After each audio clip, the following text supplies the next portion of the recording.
Yeah, I was definitely because you had real dreams to play in the NFL. Well, I had letters damn near from everywhere. So it was realistic. It was very realistic. But then you got on that field and you were like, oh no, these guys. I'm glad that shit happened. It took me 2 years. It took me 2 years to recuperate. Oh, for sure. Turn my phone on. It took me 2 years just to recuperate. And by that time, to just get back playing? Well, just to grip a ball. Like you have tissue and cartilage, and you have baby thumb now, so like everything feels different. You know what I'm saying? That shit is just different, bro. It was different for me. And that's how you got into filmmaking? I guess a part of it. I begged go hard. Thank you. It's just it's everywhere. Time I've ever brought my son anywhere. How's it feel? He's chilling. Yeah, he's chill. He's super chill. He's a super smart, advanced 5-year-old. Like, is he gonna get into filming? Whatever he's gonna do, he's really independent. So I don't know what he's gonna do, but he's good at a lot of things. So who knows? Maybe he'll be able to play baseball. How do you like teach your kid or like create this environment where he could be creative? Just by allowing him to, exposing him to it. My household is, my home is filled with books. It's filled with, it also really where it started. It all starts from like that first like experience and the decision that you make in a big moment. And I fell asleep with him one day. We're taking a nap and he woke up before me. And I was super tired from working the night before. And I woke up and I realized that he wasn't in the bed. And I was like, oh shit. He was like 2 years old. And I go down to the living room and he's written in all of my books with a marker. Markers just through the pages, Keith Haring books and fucking all my typography books, just written all. And I was like so angry. But then I realized like in that moment, I was like, if you make these books more valuable than him, then this could stick with him forever. And I said, let me see the books. And I said, you made them so much better. Really? And the look on his face was like, you want me to do more? I was like, no. But you know, it's like, that was a big step. Yeah, because I'm always curious, or I was thinking like, is creativity learned, or is it something you're born with? I think it's a little bit of both. I think that it's, you have to embrace it. You have to learn what it is first, and that there's no limitations. And then it's about how much you embrace it. Embracing it is what really matters. Like you can be a very creative person and just not embrace it that much. I know like one of the illest photographers I've ever known just stopped doing photography. He was like, I'm just not into it anymore. Yeah, so I feel like you also have to be exposed to something that brings out that creative part of your brain to work, right? Like your kid drawing in the books. Yeah. You know? I think it's hard too, bro. It's really hard to back away from a world that calls for what you do. Once you realize that you got the world's attention. That's a really like, people being like, yo, man, you inspire me. Like, oh, I love this. Using the words loved, I love this. And they're like in India. Man, good luck getting away from that. Yeah. Good luck stopping that. You know what I'm saying? Like, I just don't, you know. Well, we got Taj on the podcast today. In my eyes, legendary director, you know, filmmaker, shoe designer, all around creative. So it's dope to have you on the pod, you know, because I'm a filmmaker too. And, you know, finally we speak the same language. We do. If y'all see my eye line looking up, it's because I'm staring at that ill-ass A's cap that he has on. Like, I don't want to say too much about it because it's already kind of weird how much I've talked about it. But I think that weird, me, and constant, you know, kind of go together. So we got to sit down on No Jumper with T-Rell, and you had this big A's jersey on. You wore it in the episode. Forgot about that. It said Taj vs. Taj on the back. So it's just like little details where it's like, you know your guests, you know? Facts, man, facts. That could be a distraction too, because I'm thinking about like, like what that hat means to me, bro. Like, we'll talk about it. You come from Oakland, right? I come from East Oakland. Okay. Maxwell Park. That's where I'm from, bro. So you're growing up going to A's games, all that? I'm growing up going to A's games. I'm from Maxwell Park. I lived on Maxwell Avenue at the top of the hill, which means that I could see the A's stadium from from where I lived, from my front yard, and I could see fireworks and everything. You could see the lights, and you could feel, you could see where that is. You could feel the energy. You know what I mean? In 80, the Battle of the Bay, that hat that you wearing, 89. Okay, let's go through the lineup, bro. Catcher, number 36, Terry Steinbach. First base, number 25, Mark McGwire. Second base, number 9, Mike Gallego. Shortstop, number 22, Walt Weiss. Oh, so yeah, it gets deep for you. You're Third base, number 4, Carney Lansford. Left field, number 24, Ricky Henderson. Center field, number 42, rest in peace, Dave Henderson. Right field, number 33, Jose Canseco. On the mound, smoke, number 34, Dave Stewart. So you're watching this game or you're at it? I'm at that game. Really? I'm at the games, and I have my stepfather, who's like my father. He's my father, and everything is like about the A's, the Oakland A's. They were superheroes, man. Like if the internet was popping back then, what we would know about them and the comparisons. In the bleachers, the shit gets crazy in the bleachers. The viral clips of the bleachers. Come on, man. The Bash Brothers. Do you know what it's like to hear a pitcher's heartbeat when Jose Canseco steps up to the plate? Damn, it's nothing like that, bro. So the energy was intense that day? Man, rock back, and you just over that stadium. The way that stadium was even built, like now it muffles the sound because of that deep center field that no one sits up there. I don't know what it's for, why they did that. I guess it was for the Raiders. That's a joke, right? Oh, yeah, because the Raiders used to play at the Coliseum. Right. They played at a couple Coliseums. Yeah, because they would have to do the baseball field would transform and they'd be on the dirt and stuff like that. Raiders been getting gangbanged by these cities, man. I said it. Fuck yeah. Yeah, see, that's one thing I like about you. You're not afraid to speak your mind. I call it how I see it. Some people are scared to do that nowadays, though. Some things I probably won't say, but I haven't come face to face with those things yet. Well, I mean, I feel like you always kind of have to balance. Like, you can never always, like, really speak your mind. Well, it's also like what battles am I fighting too, I'm a fan of sport. I'm a sports fan, so I feel like it's my duty to speak my mind. And I can't call myself a sports fan if I'm going to be behind a bush. And, I'm also, if you hear a derogatory comment, it's because my feelings are hurt, man. I'm a Niner fan, truly. But I'm from Oakland, so my soul rests in East Oakland. They're in East Oakland. Silver and black is East Oakland. I can't hate the Raiders. I never could. I even tried. It didn't work. So you were a Niners fan growing up in Oakland? I'm a Niners fan growing up in Oakland. How much shit did you get for that? My ears are prone to it. Goes in out the other. Yeah, so that's why you're like this. You've been dealing with this for years. Verizon.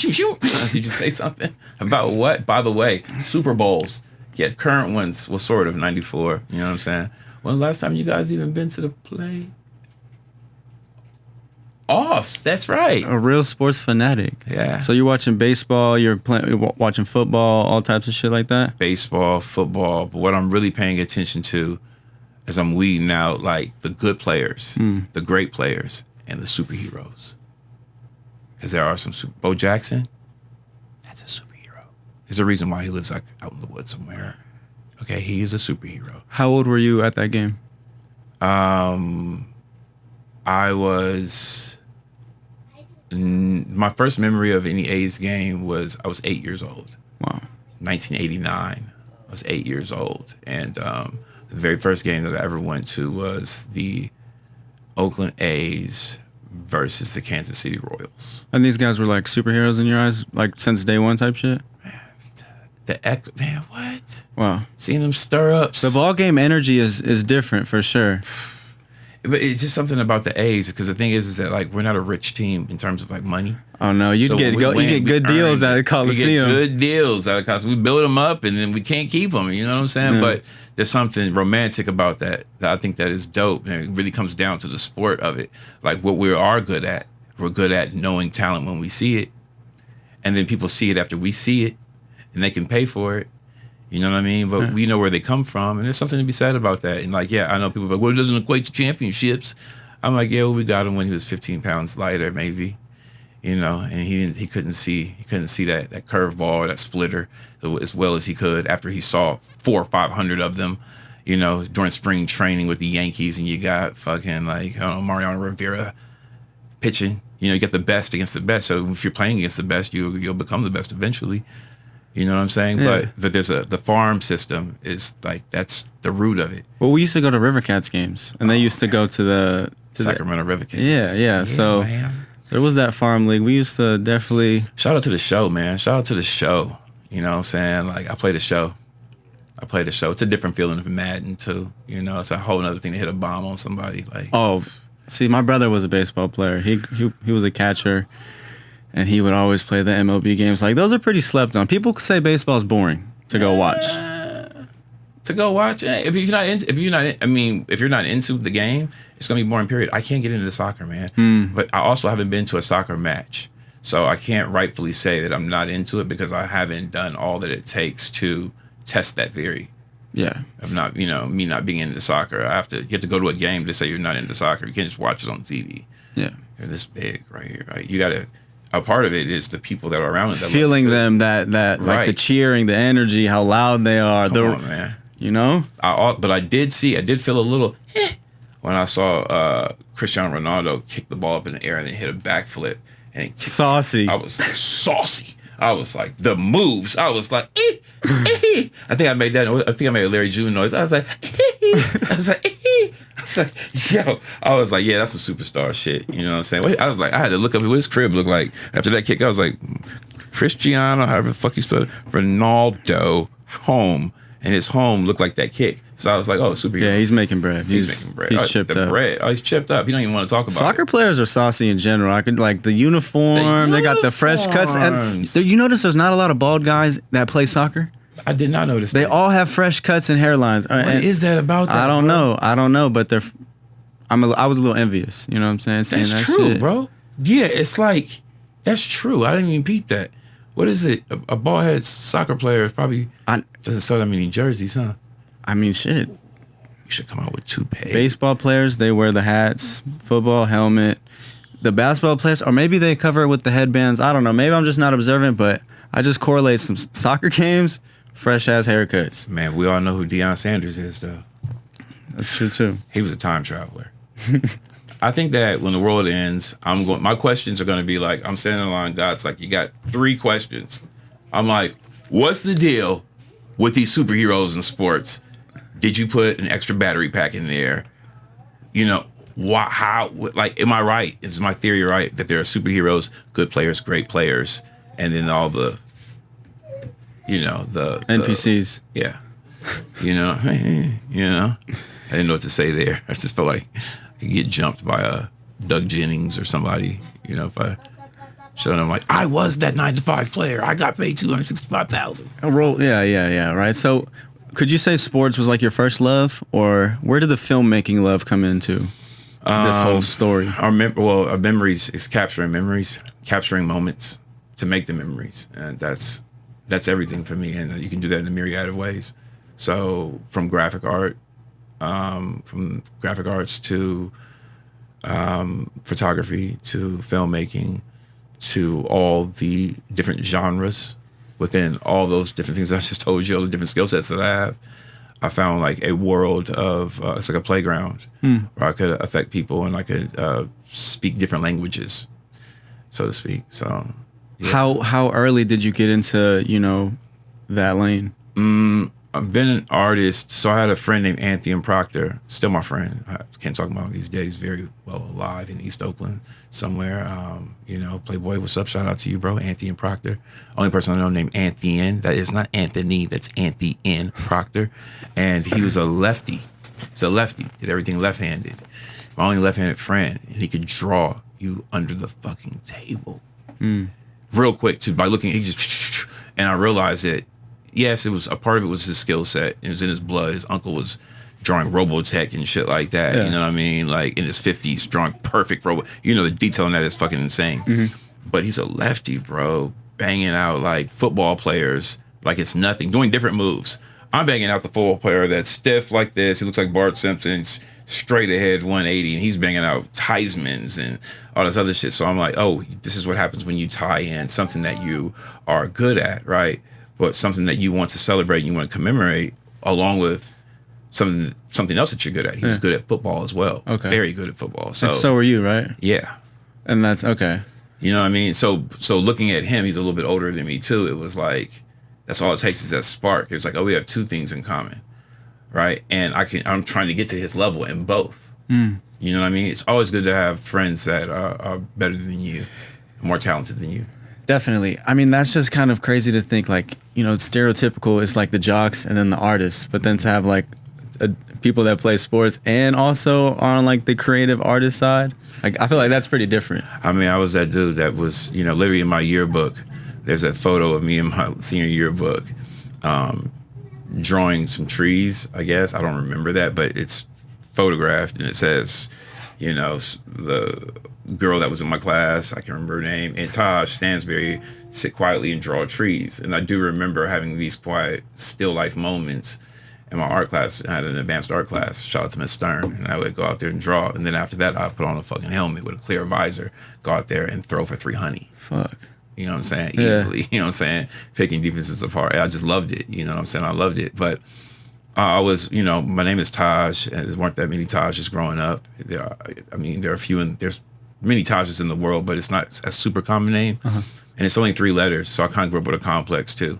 My name is Taj Stansberry, right? So, you know, it's like alphabetical order. And about alphabetical order days, I was kind of fucked. I was in the back of the line pretty much, you know, cold pizza. I was P, you were right by me. You feel me? You feel me? I'm getting that cold pizza. We weren't at the end, but we were like, we're not, end. the second half is not looking good. The second is not looking gravy at all. So I kind of grew up with a complex that's like, yo, when I do get my shot, you're going to all pay. All you Adams and, you know, and Bensons and, you know what I'm saying? Yeah. Carltons or whatever the fuck. You know what I mean? So I kind of grew up with that complex. So it was like, yo, make the 3-letter name big. In whatever you did. And whatever I did. So would you say like you appreciated art early on? Because I feel like that's kind of an important part of the process, where it's like once you understand like, and you look at things as art rather than just like, oh, I can make this video for some money right now. Like, it's everything. It's in everything that we do though. Art is in everything that we do. Like there's many ways to wear that hat. Inside out, to the side, this way, backwards, tilted, like T.I. back in the day, barely sitting on your head. You know what I'm saying? To express who you are. Expression, art is an expression. And it doesn't take necessarily a paintbrush. When you think art, people think paintbrush and canvas, like kind of like right away, right? Because of the way that it's been promoted and branded. Everything is branded a certain way to get the message across. So, but art is everything. It's in everything that we do. It's in this. This is a design that someone slept on and probably showed their wife at night. Like, should I make it this size or this size? Everything around us is art. We are art, how we were created. So once you embrace that, then you'll look at everything like that. And so I took that into football. Once I really did embrace that, I took that into football and how I looked at things, how I talked to people, defenses, you know, characteristics, you know, what 2 deep looks like versus cover 3. was it that art class that kind of expanded your mind like that? A little bit on the geometry side. On the geometry side, you know what I mean? Because you draw a line right here, right? Automatically, there's 2 sides to that line. You can't get over here without crossing it, right? So that's the offense and the defense. Automatically, all I got to do is draw a line, and now there's a relation between art and football. That's all it took. That's all it takes. All it took for me. You know what I'm saying? So, yeah. Yeah, because I call those moments like creative breakthroughs, where it's like you have like a different, like a higher level of consciousness of just like what's actually going on or what the purpose is or why I'm doing this. You know, if I say anything else, my mouth is gonna fall the fuck apart. You want some water? Yes. Yeah. Can we get him a water? Can I get another water? Because I gave it to my son because I was trying to show that I was a good father when I first walked good. in. No, yeah, we got you, man. All right. You trying to figure out what team I'm fucking like? Why you hand me the water like that? Because you think that you know what team I'm playing with? You're a Niners fan, I know that. Yeah, I am. See, you what guys, are you? A Giants fan or something? I'm an Eagles fan. Of course you are. And I just rocked this hat because I knew you were coming on the pod. This looks cool. I mean, Sacktown though. You know what I'm saying? I watch sports. I can't really have sports combos. You know what I'm saying? Kelvin is the what is size the man. is that? The 1/4? Yeah. Don't worry about it. You know, Don't trip. You need it? Is that what you're No, saying? I'm not saying. I don't wear 1/4. The question is, how did I know that? Because, you know, you've been eyeing it. Nah, bro. You've been eyeing it. All right. Come on, man. I want to get back to the art stuff, though. Like, when did you start picking up a camera? Or, like, what was the first medium? I mean, it sounds like you treated everything as a medium. Oh, yeah. Everything. You know, so you would say, like, putting on an outfit, you're an artist? Are you an artist by putting on an outfit? You can be if your intention is to express something, and I think that we're always expressing something, like directly or indirectly, whether it's intentional or not. Like if you don't feel well, right, or you're freezing, and you go and you put something on, right, like you just don't feel like I feel like shit, life's bad. You dress like that. You know what I'm saying? That's actually an expression of it is. It's a form of art because when you go out and someone sees you, they'll look at you and they'll judge you. People judge you as soon as they see you, they judge in some kind of way, at some different level. You know what I mean? And I think it's the same thing that people do with art. You know what I mean? I just think that it is like we need something. We need to be able to identify directly, quickly what art is, and so that there's galleries, and they're the things that we automatically associate with art, right? Programs. If I say Adobe, you think art, right? So there are different ways where it's like, look, we want to direct your attention to the fact that this is in the world of art. This deals with art. But the truth is that everything is art because everything's a creation. If it was created, it was art. You're a creation. I think people are afraid to wrap their heads around that because it's like, artists are taken so seriously because they're so introspective and they're so deep. But I don't aspire to be deep. I aspire to communicate universally. And I think that that's more important than being deep. People don't like deep water. They drown in it. Why the fuck would I want to be deep? I want the shit that's deep to come to the surface. Yeah, do you feel like you've ever had to, like, dumb stuff down? Just so it could be consumed?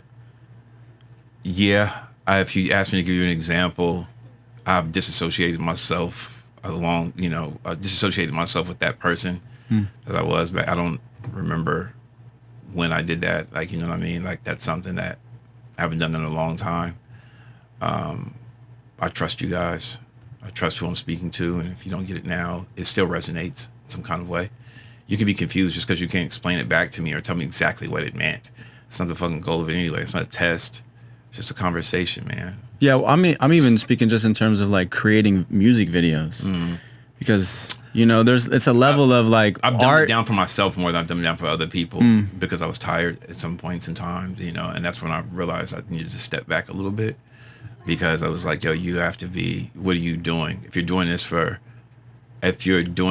for others and you're speaking to them, and you're creating dialogue, you're calling yourself an artist. It's like the art of conversation too.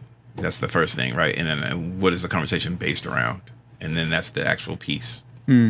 So I'm like, you know, that's the piece of art and like the theory, right? So there have been times when I was just tired and I wasn't thinking about you guys. All white everything.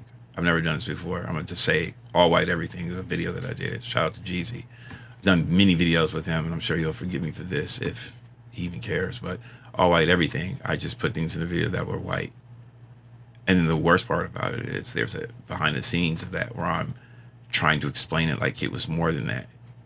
And I can't even look at the fucking interview. I'm like, oh, you're gross, bro. Like, what was that? But I was also young and I'm growing up, so I forgave myself. So I mean, like, how deep do you have to go, or like what's the reason behind actions? Because I feel like that's the whole purpose of like filmmaking. Like once you realize like, oh, everything should have purpose, your shot should have purpose, your frame should have purpose. Like I have dealt with people who overly explain shit or try to make it like way like abstract and stuff. What's your purpose in the world? My purpose? Yeah. I would say my purpose. I have the same response. Yeah, it's like, that's what I'm saying. That's what this shit is about, bro. It's about commonality. It's about saying, yo, I feel like this. Do you feel like this? It's about empathy. It's a hard question to answer because there's some uncertainty that surrounds it. You don't always feel as confident every single day as you do. You know, you probably see some things that fucking rock your world. Like, fuck, that's the level I gotta be at, when that's not real. That's their life, their path, and they're intersecting by way of your eye line, your vision, but like you being able to experience it. But it doesn't mean that you're not living the same life. Yeah. Do you compare your work, or you've dealt with that? Had to deal with that going through of just like point, at a certain point, yeah. You comparing your art to other people's art and shit like that. Yeah, it's like if you see someone and you see some art that you feel like communicates in a similar way that yours does or whatever, and it impacts you in a way that your art doesn't impact you. Well, here's the thing, man. It's like it's harder to see myself physically than it is for you to see me. I have to look down. I'm still gonna be like, I can't see my back. You have much more access, you know what I'm saying, and like you can see me physically, right? So it's really hard to understand the kind of impact you have. Like your art's not for you.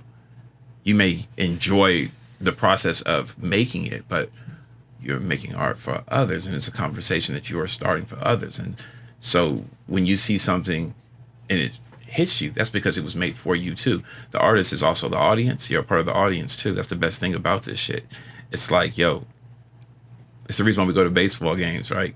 Actually go to baseball games and sit in the fucking hot ass sun, right? It's because, and we're this close to the fucking field. That's why people run onto the field. You know, they're not crazy. Some of them are probably, but they're not fucking crazy. They cross over and they want to feel what it's like to be on that level, even though they're not being asked to. They're about to get tackled by 4 or 5 big ass people. That's the reason why people do these things. I look at things like that too. It's like, how close can we get? So yeah, you're going to see some things. All I'm saying is you're going to see some things that are going to blow you away, and you shouldn't be affected by that as an artist because you're looking at it from a spectator standpoint. Just because you're an artist doesn't mean you're not a spectator. You're both. You can't be an artist and not be a spectator. But you can be a spectator and not be an artist. You could be a spectator but not be an artist. Damn. Shit gets deep. Like, I feel like you understand how to communicate, and that's why you've become this big director. Like that key tool of being able to explain your idea, that shit's way harder said than done, you know? There have been times in this conversation where I was trying to explain something and I felt like I was losing you, and it sucked. Yeah, I'm just like... It's still that too, is that like, to keep going and to understand that you're not going to hit your point. Yeah, it's not going to be as crystal clear. Just keep shooting. Keep shooting, man. Keep shooting, but shoot fiercely. You got to shoot fiercely. Don't bring no fucking little guns to this shit, bro. Shoot the big boy until you learn how to handle it. You know what I'm saying? Yeah. I mean, but also it goes back to like, how deep does it get? You know, the like big boy till you learn how to handle it. Pause. Easy. Yeah. What? That was crazy. Anyway. But also too, like you were saying, like how deep do you get when explaining shit? You know, like because you could say some stuff, but if it's not comprehended, then the message is like the message wasn't impactful, or it wasn't like. Well, it also depends on what you're going through too. You know, like I can want to convey a message. I can convey different messages in different ways. I've done videos about heartbreak, and they're all different videos with different vocals to carry the narratives in a melodic way, which is manipulation. And all manipulation isn't bad. Manipulation gets a bad rap. I think we don't talk about the good parts about it, you know, like if someone puts aspirin in your food, you know, and they know that you don't like to take medicine, but you need it. That's what music videos are to me. They're like, they're ways to people that understand visuals more, and it speaks to them more, you know, where they can't, I'm a person where I can't recite lyrics. I don't know the lyrics to most of the videos that I've done. Like, I know So Beautiful, you're my baby, my lover, my lady. I don't know anything else after that.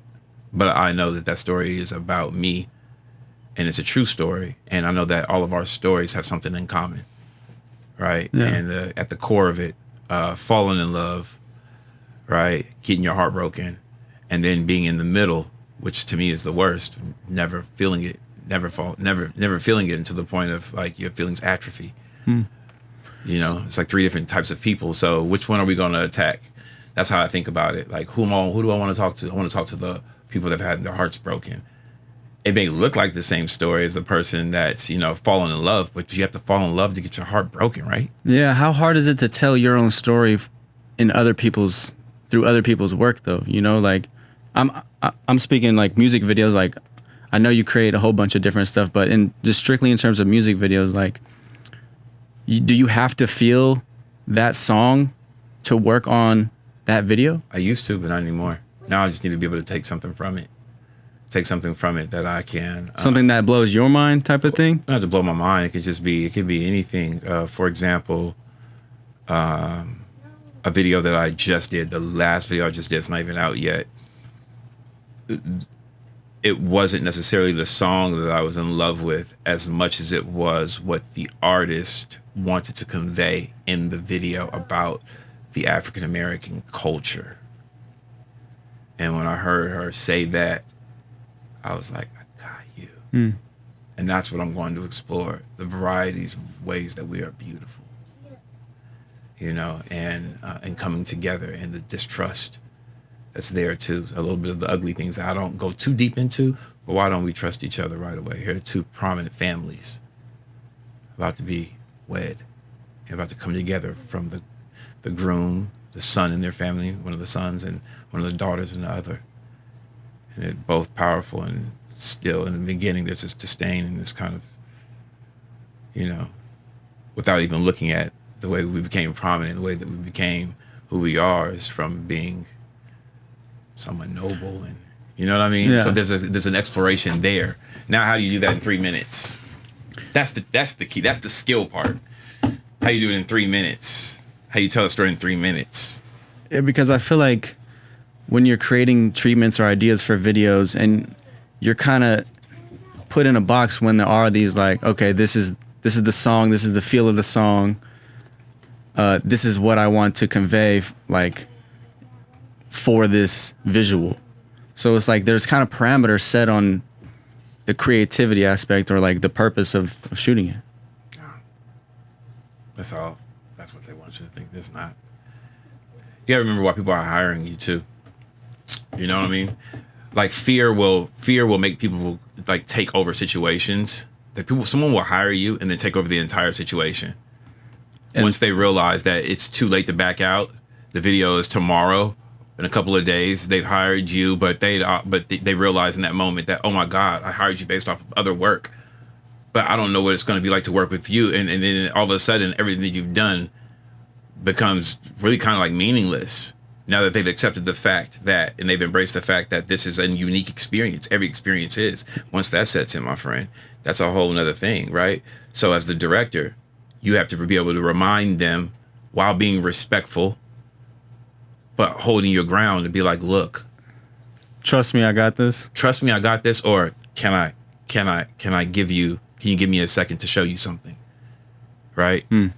Because you have to also understand and be able to gauge how much somebody wants to control, how much they're holding on for whatever reasons, if it's ego reasons, fear-based reasons, you know what I'm saying? Panicking. Maybe this is like their last shot. Maybe that's what the internet's been saying about them, you know what I'm saying? And they're on their fucking third single. And those other two ain't really hit yet. And they spent the rest of their money on this because they're banking on you. Because everything you do hits 50, 60 million, 100 million, 200 million. You know what I mean? Yeah. But those realize that those are just numbers, and it's really going to depend on a lot about, it's going to depend on them. You know what I mean? You got to be like, look, you got to gauge who they are as a person and where they are and why they're doing what they're doing, and in order to understand how to deal with them so that you can give them what they need. I'm going to give you what you need first. What I feel like you need, right? I'm going to give you what I feel like you need. I'm the pitcher, though. I'm not the hitter.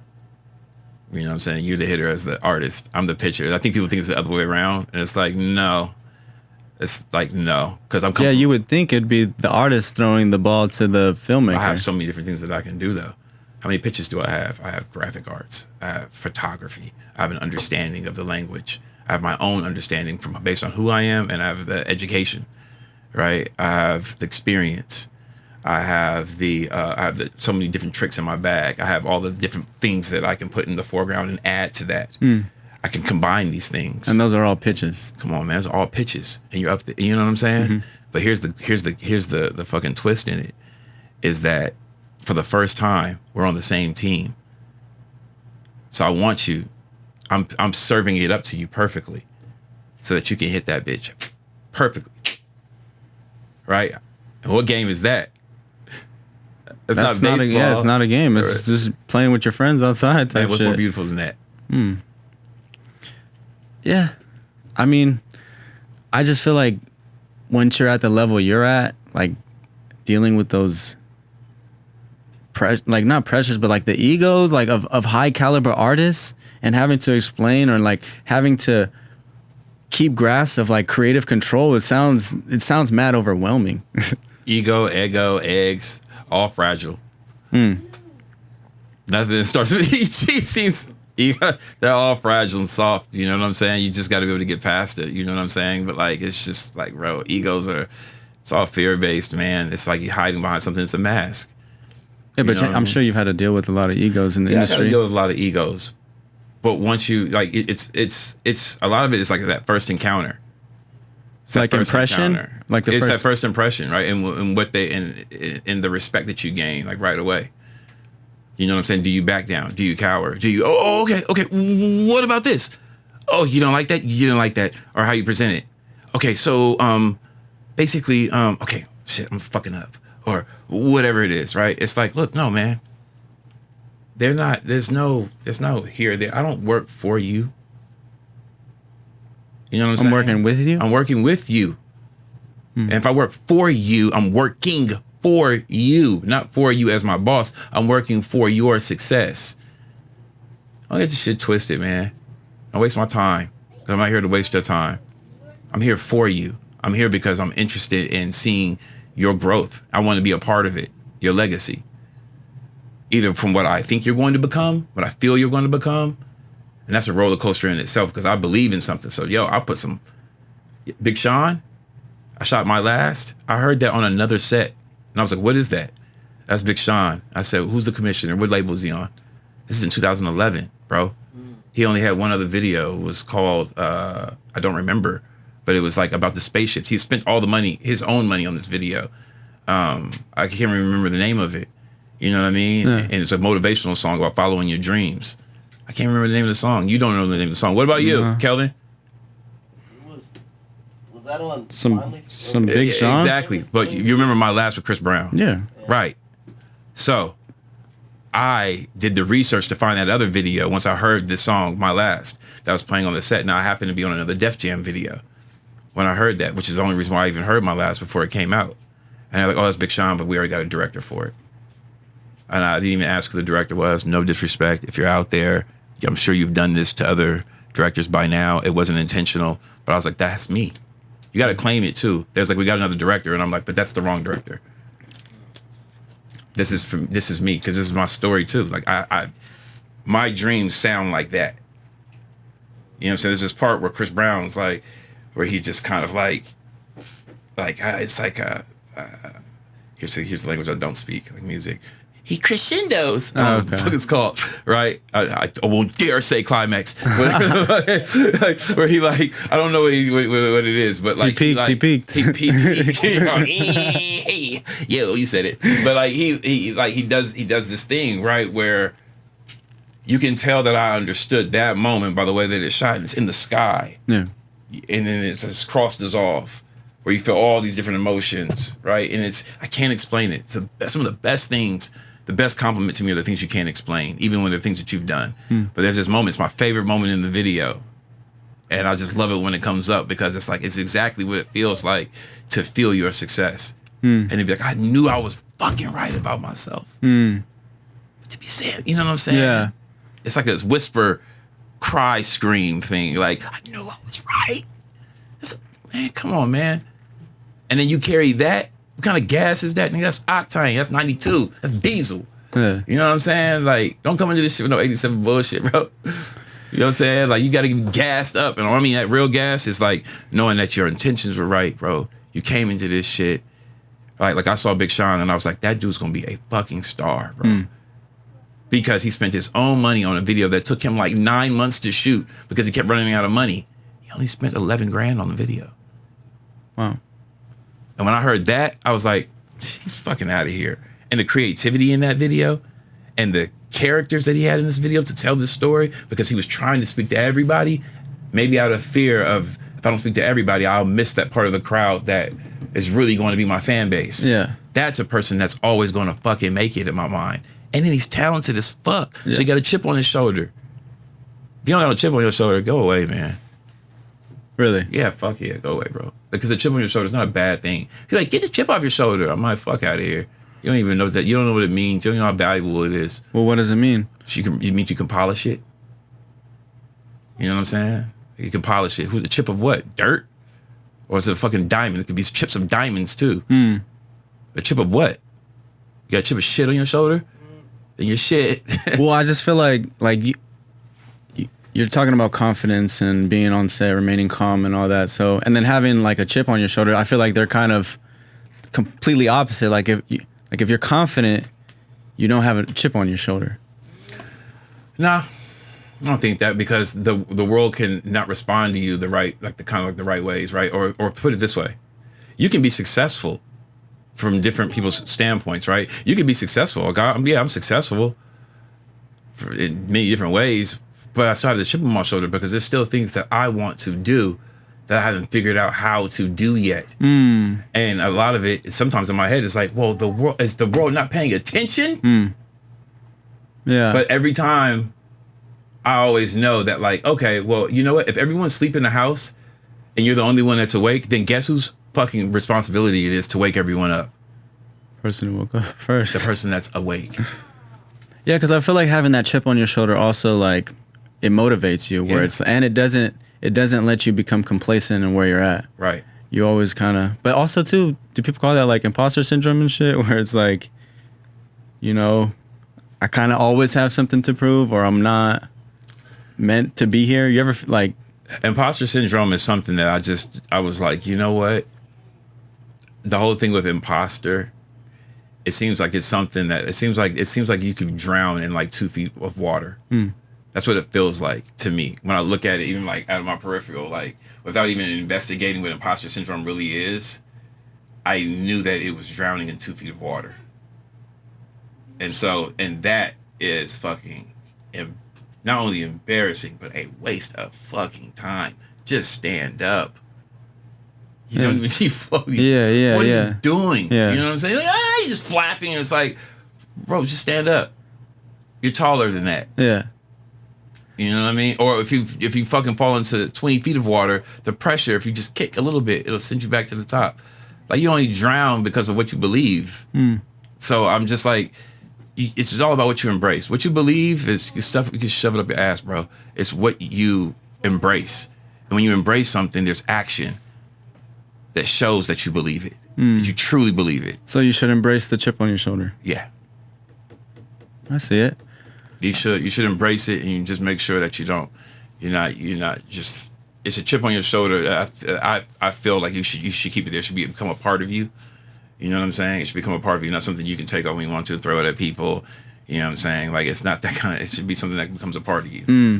You know what I mean? There's a difference. When it's a part of you, you wear it, you embrace it. It's like a self-aware thing where it's like when Kanye does it. I think that chip on his, it's like a boulder that he polishes and allows him to do things that he knows that we're not going to agree with everything. He doesn't do things for us to agree with him all the time. I let him live. I respect him just because I'm like, look, man, I'm not a doctor, bro. I don't know what's going on, but I know you've been through a lot. And I also don't know what it's like to have that kind of weight of the world on your shoulders.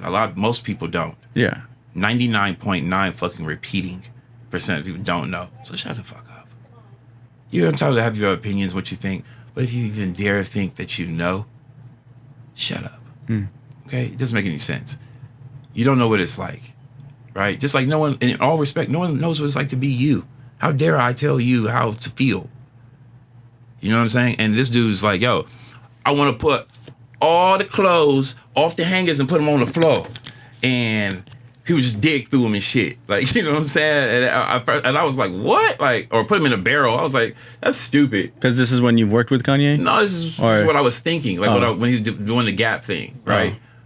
But he also is not doing things for us to applaud or to cheer. He has his own theories.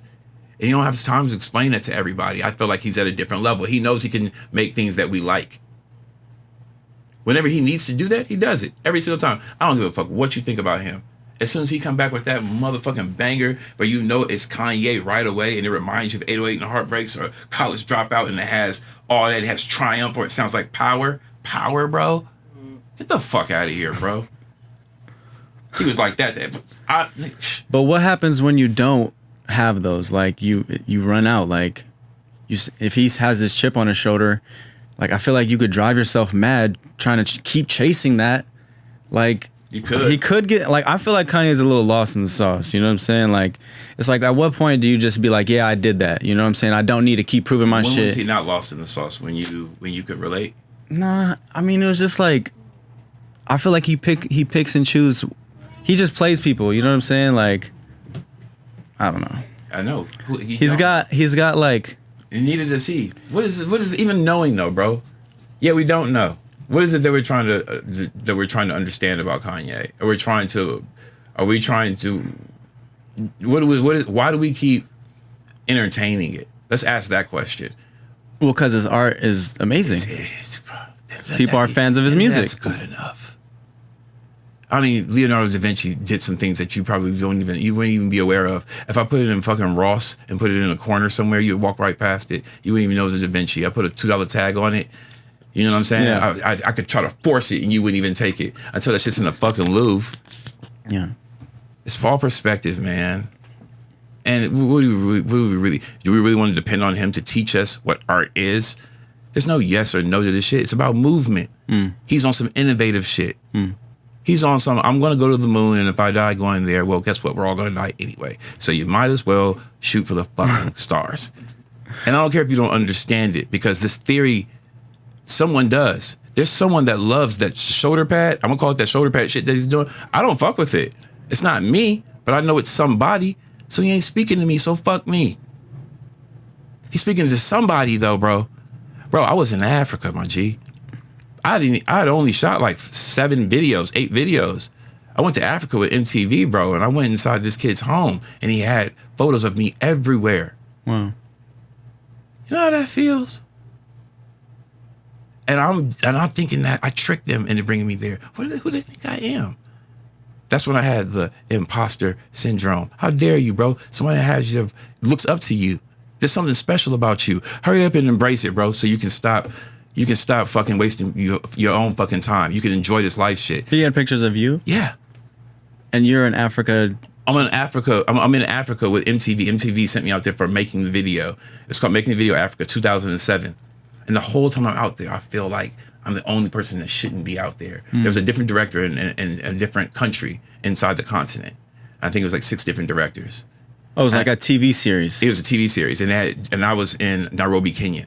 And I think Gil Green may have been in like Ghana or something like that. And there were different directors in different places. And I was looking at those names, right? And I hadn't embraced who I was. I didn't believe it yet. So if you don't believe in yourself, everything you do, you feel like you can't. It's hard to put out art that you question. You know what I'm saying? Like, if you don't believe in it, how are other people going to believe in it? And I feel like that's a struggle as a filmmaker, and we go through that. It's just like, damn. Oh, I don't do things for people to like it. I hope you like it. That'd be cool. Well, I mean, you could say that, but you have to have people like it, or else you wouldn't be here. You know what I'm saying? I understand that people are gonna like it no matter what I do, bro. There are people that like a banana on a fucking wall with duct tape over it. Like, what theories do you embrace? The theories that I embrace is that there are how many people in this world? Billions, bro. Like, the number, we always get the number wrong. No one even fucking knows. Yeah. Even the internet's wrong, okay? There's a baby being born right now, and now. Like, no one knows. Yeah. So, like, everyone stop trying to know everything, bro, and just feel it. We're not here long enough, bro, for that to be the goal. Just feel something, bro. Don't you just want to feel something? You know why you take the condom off? To feel something. To feel something. So I'm not saying take the condom all the time. I'm just saying, bro, like, I'm not even going to apologize for that comment. I'm using this as an analogy. It's like, we want to feel something. You know how you see people running down the fucking street, just like, even that guy, you know, I think he's a genius. Flips. What's his name? Like he's like walks around like he just like his videos. He just be like fucking with people. Like he'll just be like, yo, he just walk up in Def Jam like, yo, what's up? Yo, how come y'all ain't put me on the song? He'll be in recording sessions and people be like, yo, I don't. What's his name? Kind of heavy set kid from New York. Nems? It's not Nems. Not Nems. His name's like Flips. Oh, like, okay, yeah. Yeah. Is he on the Joe Budden podcast? Yes. Flip? Okay, yeah. So I've seen him be very serious before. You know what I'm saying? But he understands something that is it's like he hit a nerve with people, and I can't figure out why I can't stop watching him. And then I realized that it's like you can't figure it out because you haven't hit that nerve. He's hitting that nerve for you, and you can't identify it directly. You know what I'm saying? And it's like something about him, how much he just doesn't give a fuck. We all want to not give a fuck around celebrities. We perform like we're like normal around celebrities all the time, but most people aren't. Most people aren't. If Kanye West came in here and was like, oh, I want to do an interview right now, you'd be like, oh, Taj, I know you understand, bro. What? Come on. Have you had to deal with that though, working with big artists? Or deal with what? Like, maintaining composure or just like not getting in your head about working with such a high caliber artist? Like taking that celebrity away from them when you're creating or, working with them. Yeah, it's always still there a little bit though. You know what I mean? Because I'm a fan and I'm a person that's like, I enjoy being a fan. I'll ask for a fucking autograph if I feel like that's what I'm not gonna hold back. Like when Pharrell came to my apartment, bro. I'm like, bro, I gotta take a picture with you. You're in my crib. Damn. I look up to you. What the fuck? Yeah, I'm telling you that, bro. Yeah, that's inspiring though. If you can't take that, bro, that's on you. Then you ain't who I thought you was, G. Yeah. You know what I'm saying? Like, you know what I mean? When people tell me that, I feel good. It makes me feel good. It makes me feel good. But it's also relative too. Like whoever you're a hero of, they have a hero, and that hero has a hero, and that hero has a hero, and it goes on and on and on. And it also usually leads to someone after a while to someone that's not even famous. Right. Like your kids or something, Like Anthony Mandler is my mentor. Man, I saw his work. I was like, oh my God, this guy's the photography, he has the lighting, he has the storytelling, he has the music, this dude is everything, right? I was like, he studied under who? What's this guy's name? I didn't even know who this guy was. I'm scared to say his name now because I'm thinking I might mispronounce it. That's powerful in itself. I've never even met him. I don't even know what he looks like. He's dead. I'm still like, I don't realize it's Michelangelo Antonini, I think. You know what I'm saying? Yeah. But what I know is that he inspired my mentor. My mentor inspired me. That's enough for me to know, bro. Mm-hmm. How important is it for your work to inspire? It's more important for me to tell the truth. It's important for me to give my all. And giving my all, it's like giving my all and being truthful about did I give my all, and to try to get this point across, or to try to engage in some kind of, and to spark some kind of conversation around something. Most of the things I create are things that I'm still confused about. I don't know what fucking love, and like I don't know if I'm even capable of being a good boyfriend. But I've made all these different videos about love and shit, and stuff like that because I've experienced it and I aspire. If I had a choice, if someone told me, Taj, you're broken. If God came down and was like, Taj, you are broken. I just want to let you know. You want to be fixed? I would be like, yes. Make me fall in love with someone and be faithful. So you feel like you can't? I don't know, man. Is that Oakland in you right there or what? I don't know. I don't know. I think that I'm embracing the theory that we are all capable. We're all capable of being faithful to the person that makes us feel like we can, like we're capable of that, and that we're worthy of love. Like a person can love you. Right? Like love is sometimes like, damn, I love this person. You don't like them, but you love them. And just by not liking them, you can disrespect them. Yeah. You know what I'm saying? It's a very complicated thing. Like, look how I'm explaining it. Did you get anything from what I just said? Like, that's how complicated this shit is for me. And so all my music videos is investigating it through these stories. Yeah. And too, I mean, I feel like love is like, there's different levels and tiers of love, like loving a person is different than loving a craft. Like it is, you know, it's way harder. It's way harder to love a person because there's emotions tied behind that. Like, right. And like that person may not always be there waiting for you. Yeah. And if you fail on your craft and your craft hurts you, cheats on you like that, it's on you at the end of the day because it's like, Yeah, you know, it's one way. It's one way. It's one way. Your craft is always waiting on you, man. It's waiting on you, and you can beat it up. It's completely like it's like unconditional. It's unconditional. I'm here for you to just do it. I'm a canvas. More paper, please. Oh, you didn't get that one right? Yeah. Okay, here's another opportunity. Here's another canvas. You can click new file again. How many fucking times have I clicked new file on Photoshop? I don't know, but I can tell you, I know that I have an idea of how many music videos that I've shot, but I cannot tell you how many times I've clicked new file. What number is more important? How many opportunities art has given me? Man. What do you love?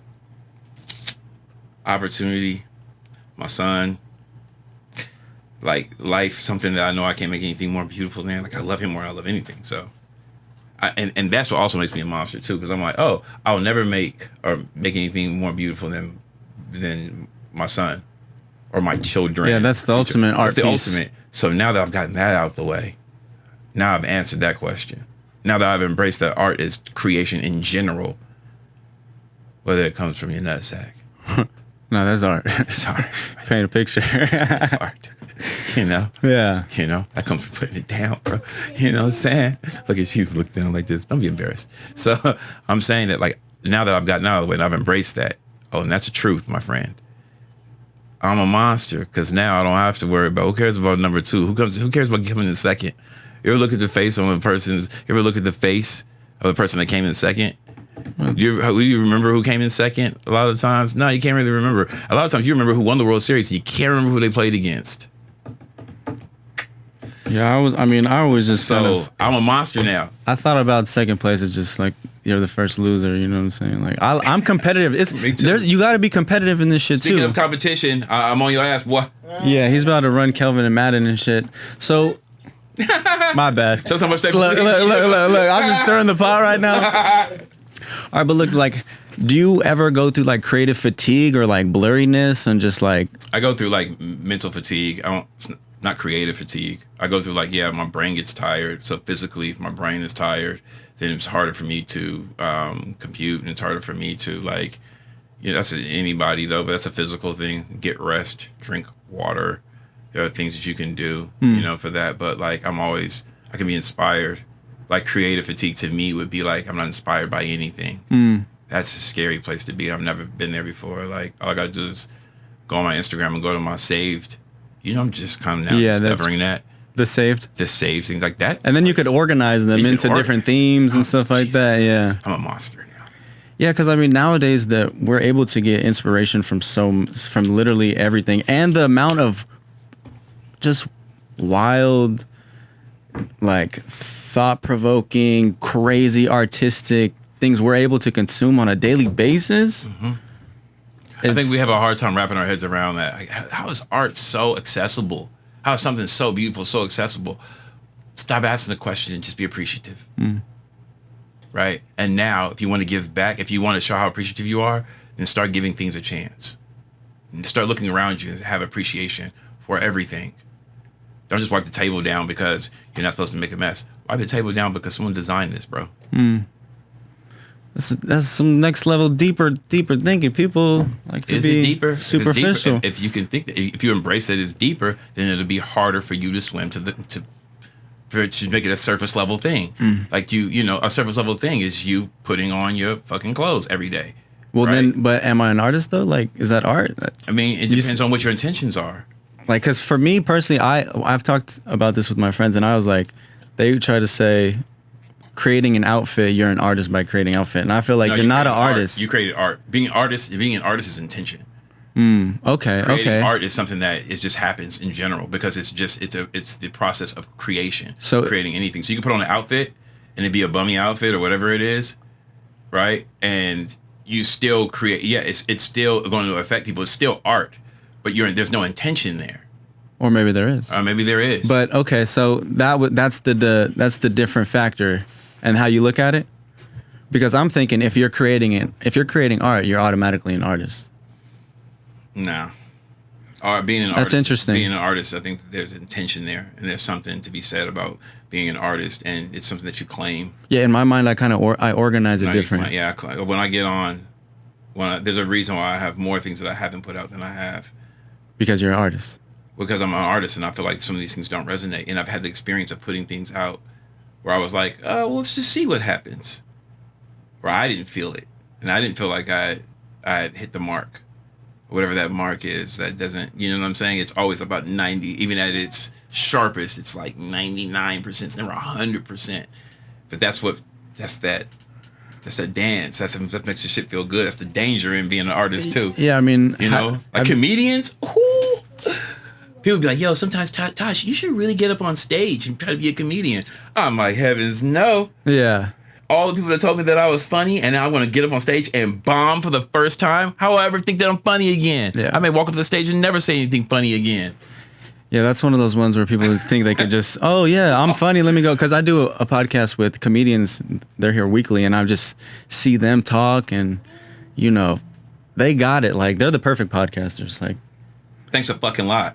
what? What's that supposed to mean? Son, let's go. I'm just playing. I'm saying, like, there's an art in the conversation, and they're able to really, like, a live stand-up show is pretty much just like a one-person podcast. Bro, their understanding and acceptance of the not so beautiful things or not so bright things in the world, and the way they embrace it and are able to turn it into like Laughter, good energy. Yeah, Because good mostly, energy. I mean, a good comedian is taking real topics and real issues in society, and they're making them funny, but they're also bringing a conversation about it, and they're intentional as fuck. So yeah, they are artists. You know, like, I definitely see it. Some of my favorite comedians are the ones that, like Bill Burr. He's one of my favorite comedians because I don't like everything that he says. Some of the things he says hurts, like stings a little bit. But I feel like he's not trying to appease anyone. He calls it how he sees it, and he has a deep respect for his truth and how he sees things. He calls it how he sees it, and he goes, "What? Yeah, I know. You don't like to hear it, but those things that he goes too."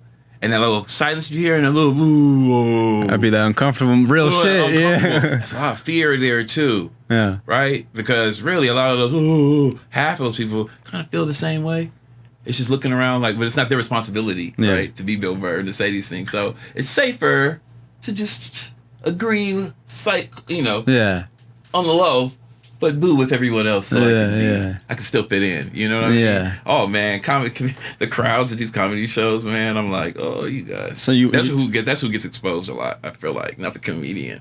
He exposes the crowd, exposes like people, like what people are comfortable with. Like, you know, you feel the same way too. I feel the same way. Sometimes he says things, you know, like a comedian say something about like the black culture or whatever, and I'll be like, fuck, you better. And then in my head, I'm like, that's kind of true.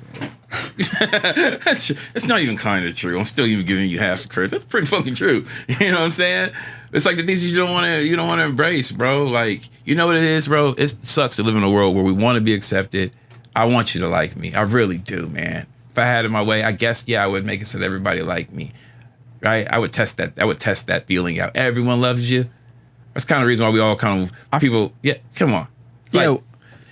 You know, I felt like that too, where it's like, I want to be liked by everyone, but then I heard this person told me, like, if you're liked by everyone, you're not being yourself. You know what I'm saying too? Where it's like, look, man, you're not gonna fuck with me just because however you feel about however I operate, I can't do anything about it. I'm sorry. Never have to worry about that. And not because you're a shitty person, because it's just not fucking possible. There's fear that exists. There's differences that we have and things that we don't understand. And when we do understand them, we understand them at different times. So there's going to be moments that people don't like you. And in these moments are in time. And this time is the timeline that goes on in our lives. We don't have more time. We have less time. I have less time than I did when I fucking knocked on your door. Yeah.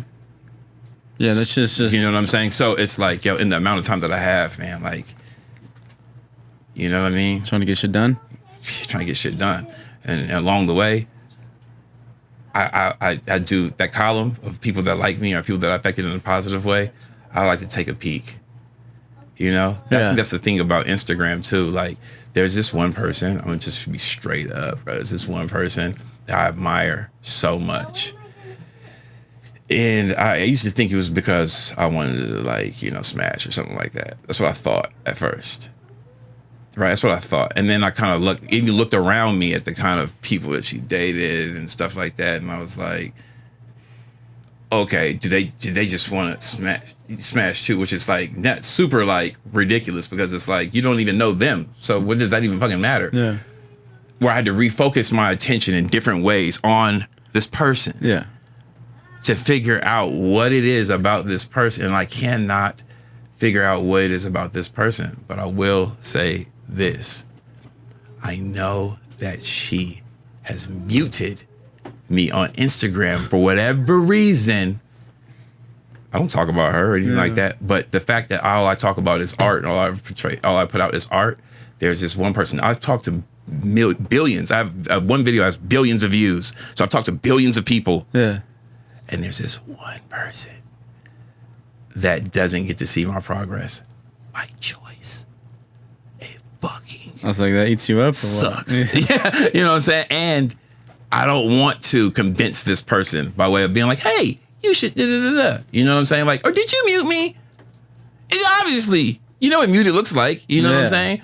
Because when you start looking for that person to see if they like, and here's the thing, I don't think that they're my type of person. I think that's kind of obvious that there's not a really connection there. But that's the thing, bro. That's the thing. In all of this, all I've expressed is confusion. And that's what I'm consistently trying to explore in different arenas. Is this confusion? Yeah, I mean, that, like, it's Hey, London. it's bold. It's adventurous because it's like, you know, some people might think you're crazy. Some people might think, okay, this dude is like on another planet. It's different. It's different. some, like, you know, like, and I know I understand the type of person you are. So like and that's why I wanted you on this pod, because I appreciate just like, you know, I saw you go like this when I started talking about that girl or whoever it was. You're like, oh my God, is he going to do this? Is he going to talk about it? Yeah, man, I'm going to talk about it. Because everybody fucking knows that they go through the same thing too. There's someone's fucking page that you all look at that you're wondering why they don't follow you when you go to their fucking, and she follows me too. That's the weirdest thing. You follow me and you don't say anything. And I see you're like liking other shit. You're like a rock on someone's page. I'm like, you know what I'm saying? Yeah, a lot of it ego, but it ain't all ego. Ego or wanting to smash, like, the smashing part is just like, come on, man. You smash so it. you could smash You can it. catch somebody You on. could smash and she still doesn't fuck with your art. You fucking with her? Because what you post is art, right? I don't know. I guess I got to smash first. No, but here's the thing: is like if I had a choice, I'd be like, I fuck with the art. Fuck with the art. Fuck with the art because that lasts a long time. You know what it's like to have a nut. Comes and goes, right? I know better than that because I am an artist. I don't just create art. I'm an artist, and I've suffered and sacrificed enough to know, even to the point where I ask myself, would you have done this all over again? Would you have been an artist, bro? Constantly inhaling fucking chaos and confusion, trying to make some kind of sense of it, where that it really only leads to you being like me too. I'm also confused. I think that's the best. That's one of the best things you can do too as an artist. But what's the answer to that? Do you ever have regrets or think like, what if I would have played football? I did play football. What, or like, you know, or took that as like like if your career choice was different, I or regret. you would just take. I regret quitting before it kicked me out. I didn't understand that football. I didn't understand that with a game or something that you're good at that has a cap on it in terms of like Father Time. You can only play football for so long at a high level, right? And there are some things that now I see why parents make their kids do certain things. There's certain things that like they're more effective when you're young. It's like you should teach a child how to swim very early. If you wait too late and they've got it in their head that they're terrified of water, then they may never learn to swim. Yeah. Yeah, like we were talking about in the beginning, like being like writing in the book. I've seen 45. I'm like a C+ swimmer, right? But not my son. Cannonball. You know what I'm saying? But that's because you introduced it, right? Like, so shit like that. That's what I'm saying. Yeah. That's exactly what I'm saying. And like, but you don't know what you don't know. And that's the whole thing too, is that like football is a man's game that kids play. I can see that. In certain stages. Yeah. Until you become a professional, and then that's when you get to see the greats. Like you get to see, you get to see the Bo Jackson. You get to see the men play the man's game that passed that part, you know. And then you see people that make these grave mistakes because they were still kids playing a man's game. You know what I'm saying? And being a professional, you can't be a kid and be a professional at the same time. A child and be a professional. Do you feel like you're a professional in your craft? Yeah. I'm a professional, but it's not how good your work is. That's a state of mind. I've been unprofessional too. Because I was also curious, like at the level you're at, like you could still fuck up, like and have a video that doesn't do well, or like it's nothing is guaranteed in the. And what doesn't doing well mean? What does that mean? I mean, shit. Views. Or it gets scrapped. You ever had a project get scrapped? 2. And how'd that work out? One of them was my favorite video I've ever done. So what does that tell you? That was probably a lot of, because I know you're not giving that up easily. You're fighting for this to be released. But now when I looked at it recently, you can see why the artists don't. No, it didn't get. Things get scrapped for different reasons, and some reasons that you'll never know, because some things aren't your business. Even if you are part of the business, those things and the reasons why aren't your business. Those aren't the doors that you're privy to. You know what I'm saying? And so. The reason why I don't know why it was scrapped is because I'm not privy to the information. Would you want to know the information and ask? At this point, after seeing the video recently, realizing that the artists don't look like that anymore. They reshot it with someone else? No. They just don't look like that anymore. Oh, okay. So whatever the reason, the video's great. The video's great, and I know from doing this, as long as I've been doing this, and the way that it was shot, and the opinions of the people and the professionals that I work with that love this shit. You know what I'm saying? We know what we know. And I'm like, whoo, it was sweet moments like, oh, and the lenses and that. We shot spherical, but it was 16:9, but we shot long lenses on everything. We backed all the way up because we had the fucking depth, right? And the way that we uplit Brainwash's work. Mr. Brainwash is in the video. Wow. We uplit his work. And the way he just says, this thing over his hands, paint all over his hands. But the way that looks on like a, you know what I'm saying, on a 20 mil or like a 10 mil, like this, with the kind of video this is, with the music, with the kind of music that it is, the genre of music that it is, but coming from an artist that is known for his music in another genre, and they bring that together. There's so much beauty in this video, bro. Why did it not come out? Yeah, because I mean that's like the ultimate. I'm friends with the artist that didn't put it out, and he still won't tell me the truth. I know. How did that make you feel? Because I remember my first video getting scrapped. He's not lying to me. He just hasn't. I'm not privy to the information, and there are things that people like. You know, there are things that people can keep to themselves. The things that not everything's your business. You think just because you're a part of it, every part of it is your business. If it was your business, you know. Yeah, but I mean, how did that affect you though, as an artist? Because that's like the ultimate. I got muted. It was a wake up call because it was like, oh, I didn't get muted. The video got muted. I was a part of it. As a director, aren't you taking the whole? That's like your responsibility. For me to get muted, I wouldn't be sitting here. Well, I'm like that specific thing, not like permanently muted. Just that one project. I've shot that video 10 times in different ways since then. So I've gotten that expression out. That particular video was the beginning of it. So it has that kind of special place. Like, you know what I'm saying? Like, it was first. You always remember who your first was, right? Yeah. You're not confused. I remember the first video that I got scrapped. Was just you remember your first everything. Yeah. Right. So I'm like, just brush it off? It just so happens that it's like, oh, I have to. Or I can sit here and torture myself with something that when I look at it, it's outdated, not in terms of the way that it's shot, but it's outdated in the terms of like who they are now.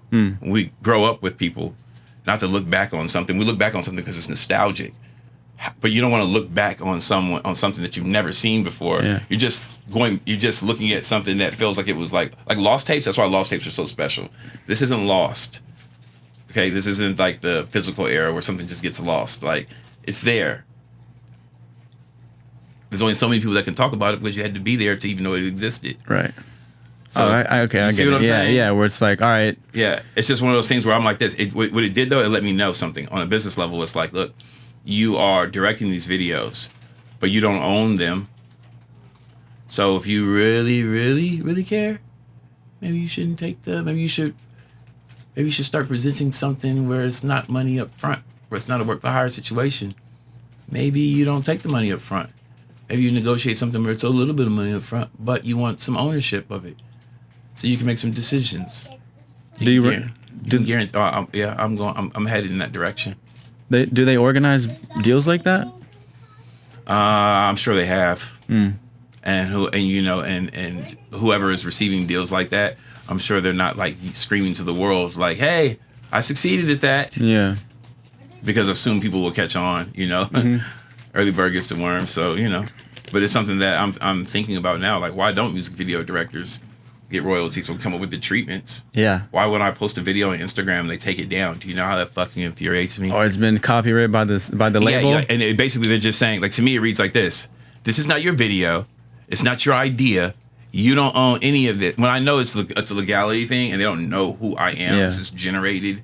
But how do you stop that? How do you stop that? Like, why is it that you can only play 30 seconds of it? You got to like time it and trim it to 29. You know what I'm saying? It's like they can't monitor who owns what. They don't give a fuck. Yeah. We don't want to get in trouble. That's what this is about. It's not about we want to promote you. If we can promote you without getting in trouble, well, that's you promoting yourself. If we can allow you to promote yourself without us getting in trouble on our platform, then fine. But nobody trusts anybody and everyone's looking for $1. And in a world where everyone's looking for $1, you can forget about it. They're going to take that shit down every time, right? Yeah. So then they're coming up with things like, okay, we could you could post 30 seconds of the art, even though it's one piece. Yeah. You can post a portion of it. That's like saying, like, you can't have the key lime pie, bro, not the white part, right? Here's the crust.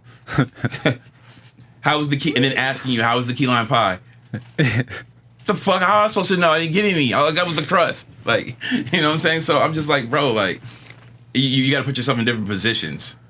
Maybe you got to become the person that's making the decision. You know what I'm saying? Like, you got to put yourself in different positions. And in different positions, you've seen at different levels of power, people are privy to more information, to making different decisions, and to ultimately affecting how things operate. Yeah, see, like when I went through my first video that got scrapped, or shit that doesn't hit. Actually, I've had a couple get scrapped, but it was like a label one. It was a Swaco video that was just like a long story, but ended up getting scrapped.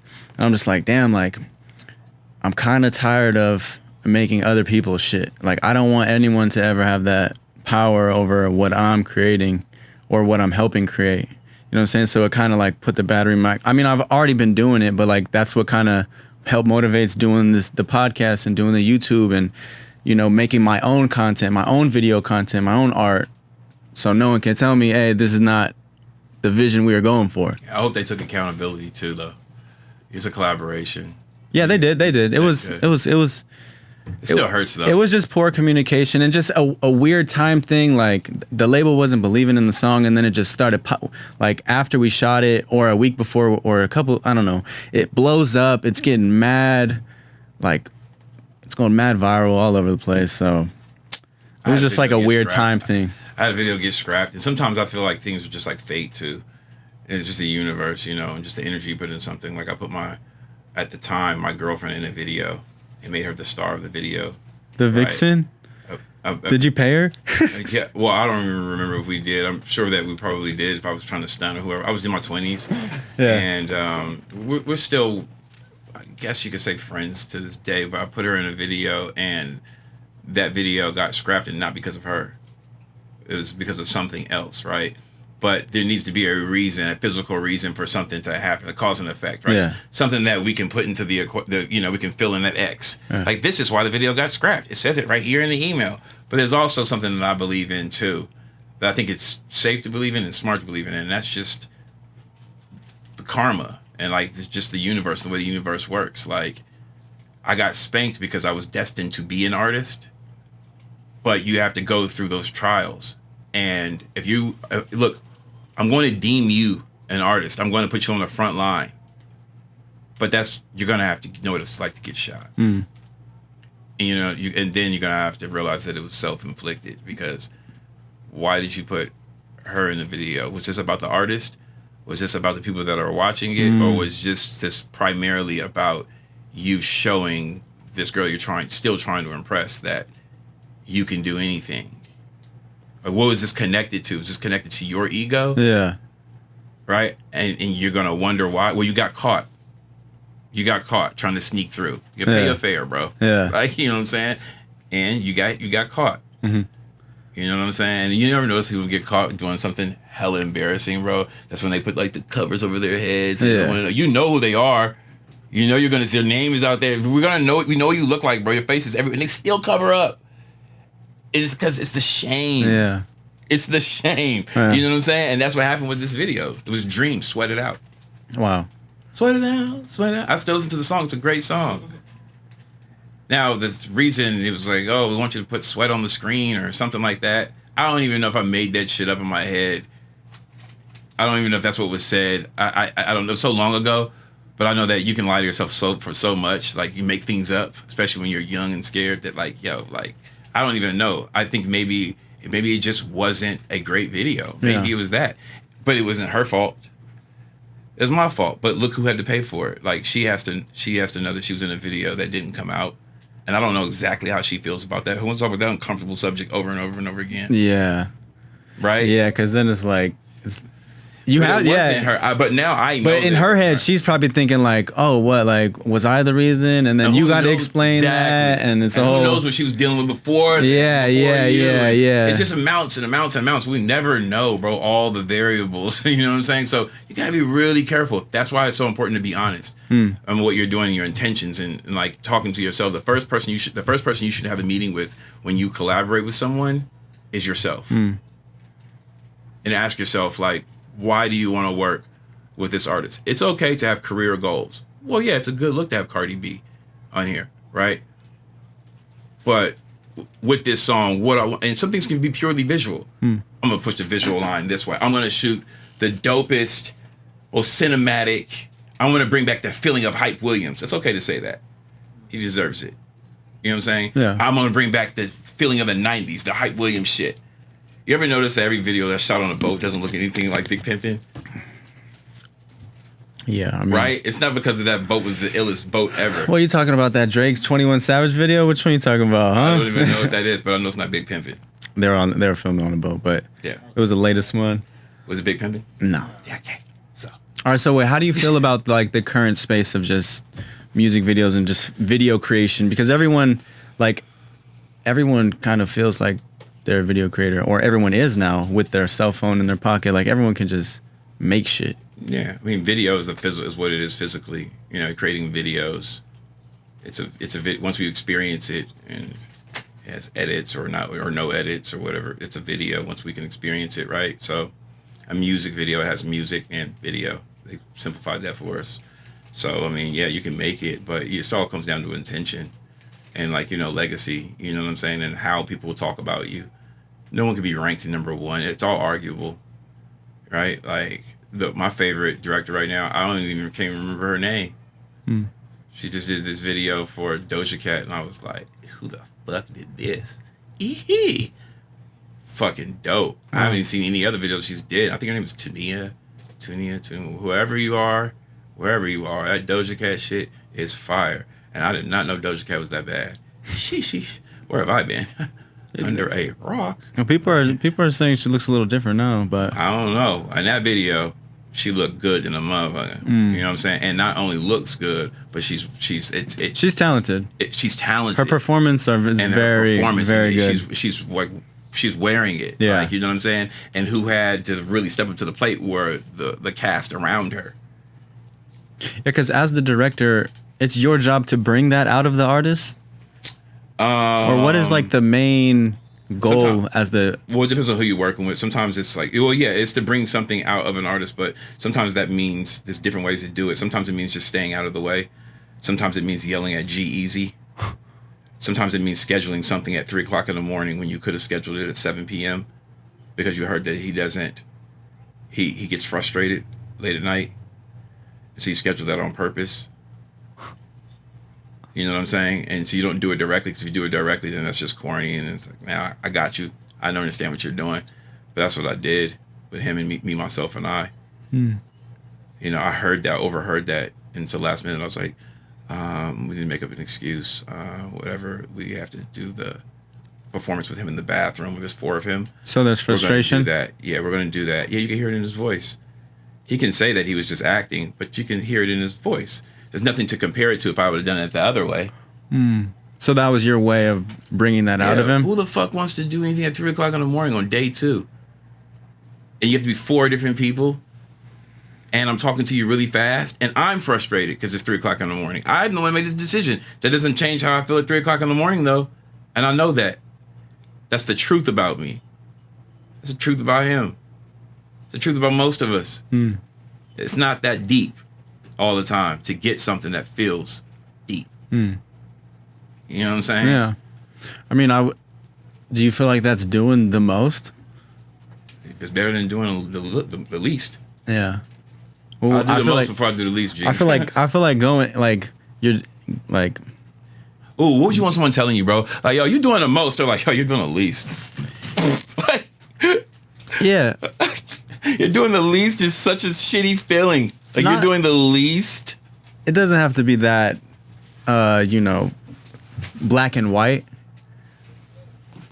But I just think that's interesting to evoke that emotion. Is like, all right, I'm going to do this to... I just told you that I did that, though. How many times have you seen Me, Myself, and I video? Yeah, I would never know. That's what I'm saying. Like, just the fact that you're thinking like that is like, okay, wow, that's actually kind of crazy. So I didn't do the most. I would have done the most if you would have discovered that. I would have done the most if you probably thought that if you were there.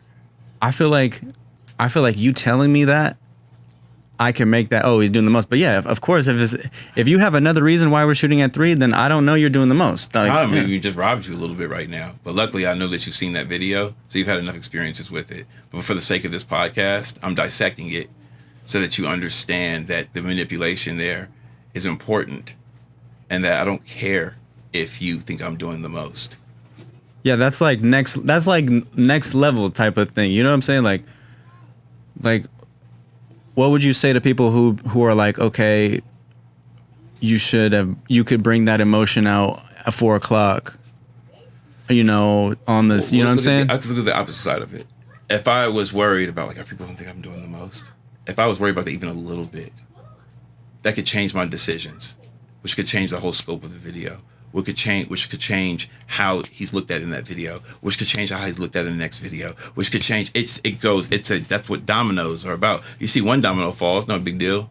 You know what I'm saying? But that shit where it's a domino effect, that's what domino effect is about. It's like, yo, I'm contributing to, I'm like, when I'm coming, bro, when I step in, bro, when I come in, when I sign a contract, I'm doing your fucking video, bro, I'm coming, bro. Be ready. Like, you know what I'm saying? Yeah. I'm coming in different ways that you don't fucking know, like, all the time. If I feel like I have to. Sometimes it's really simple. And I'm not doing the most. I don't need to do the most or whatever that means, Yeah. Sometimes I don't need to. And I don't just do it that's what I'm saying. But you have to check your ego, too.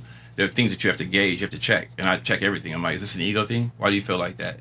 Well, that was a joke. I didn't really like the way that felt when she said that. You know what I'm saying? That's why I fuck with Ciara. I fuck with Ciara. I just worked with her. What's it like working with her? She's just a fucking professional. She cares about, she knows what she's doing. She loves what she's doing. She cares about what she's doing. And she's... Does she make your job easier? Because she knows what she's doing? She makes me better. Easier. We can tell you what's hard.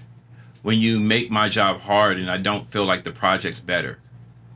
I don't feel like we've accomplished anything. We went backwards. And There's we no made the job progression on harder. the time We spent. worked on it twice as long to get half of what we should have gotten. Yeah. To get half of what we should have gotten. Yeah. That's making my job hard. And then in that, where do I allow? How did I allow that to happen? Sometimes you just got to be like, there's been one or twice where I walked up to an artist and was like, yo, I don't want to embarrass you, but like, I'll fucking leave. I don't give a fuck about anything. You know why no one fucking knew? You know why I'm here? You think that this is a privilege for me? I work with bigger artists. I don't give a fuck. I was excited at first, but let me tell you where I am now. I don't like you. Yeah, that's I probably don't hard. like where you're going, what you're doing. I see the disrespect, the lack of regard, Or lack of effort. the lack of effort, the lack of regard for crew. Effort sometimes is like it's a result of how you feel. You weren't able to give the Like effort because you're sick, or you weren't. You know what I'm saying? Like the flu game, and Jordan came to a damn crazy effort, right? Yeah. He probably would have hit more if he wasn't sick. And I'm not taking anything away from him. But what I'm saying is what was amazing was that he was able to get back to who he was normally Right. with the flu. You know what I'm saying? It was like he was able to damn near like Yeah. break even, you know what I'm saying? But like the flu game, that shoe doesn't sell for 2.3 million or whatever the fuck it sold for if he didn't have the flu. It wasn't about the points he scored. He scored points like that all the time. It's about the flu. You know what I'm saying? Like overcoming that, bro. So how'd that artist react to that? They didn't like that at all. You know, they didn't like that at all. But the next day we're like, let me take a picture with you. You're crazy. And I'm like, I'm not crazy. I'm not crazy. You like to think that Do you I'm get crazy. that a lot? That I'm crazy? Yeah. No, not that I'm crazy, because I'm really not. I'm on this podcast to tell the truth. I'm not gonna come here and like, I don't want to talk about equipment. You know, we haven't talked about equipment or anything like that. It's all just fucking stupid. Like, it comes down to who you are. You know what I'm saying? Yeah. Like, I came here to tell the truth, and I'm choosing what podcasts I go on to. There's a lot of things I see, and I'm like, yo, we're not gonna be able to have these kind of conversations. You think I'm just here because I want to be on a fucking podcast? I'm here because I understood I appreciate who you were, and I felt that we could have a real conversation, and that you would challenge me a little bit, and that you would express how you felt about it, or if you didn't quite rock with every single thing that I said. This is what this shit is really about. Yeah. But also too, it's like sometimes like I look at my job as like my lane as an interviewer is like to be a student. So sometimes it's kind of hard to challenge, especially I look at you as a master. You know what I'm saying? So it's like shit you're Of what? saying of just this craft, like the creation process, like being able to develop an idea, execute it, and have it be appreciated on the highest level. You know what I'm saying? So it's like, What's the highest level? I would say highest level is like big time people, like major productions, big budgets, shit like that. Like that's, What about I won't say her name, but there's a video for a massive artist. I think the budget was 3.2 million, and there's a big soda company involved with this video. You wouldn't know, but it never came out. I can't think of any bigger corporations than that. You know what I'm saying? Everyone was involved, and it never came out. It sucked. Big, massive director and everything. Like, what constitutes what's big? That was supposed to be big, but where did it fail with all those big names? So what, like, really does, I think that kind of hurts. That, like, what is it? I think all these things, and this is what Kanye, I think, understands, right? I think that his understanding of, I don't agree. Everything he does doesn't feel good to me, right? But also, like I said, I don't think that's his job or his intention. This is the fucking like Taj crowd of, the Taj audience of one, but like you're going to run into people that are going to say he's done some great things that I loved. People are going to debate about which albums were the best, what their favorite songs were, what their favorite shoes were, and everything. But what really constitutes The only thing that really constitutes if something was big or not was the impact that you feel through the tethering of all the people in the world, of the masses. It don't have anything to do with the people at the record labels. It don't have anything to do. They're still just people. It don't have anything to do with that. They unlock the doors. I feel like it's easy to say that when it's easy to say that when you've been in the game for like how long you've been going for. You know what I'm saying? So, I mean, do you ever think about like being so far removed from? I'm not saying they don't have purpose. They have purpose, right? But that still doesn't answer the question of what's considered to be like how to determine what art is big art or what art is like, you're a pro at doing what? Is it a collective of things? I mean, sometimes, let's think about this, right? Have you ever seen an award show where you're like, how the fuck did that person get nominated? Yeah, right? But I mean, that's like, award shows are pay to play type shit. But it's the same players.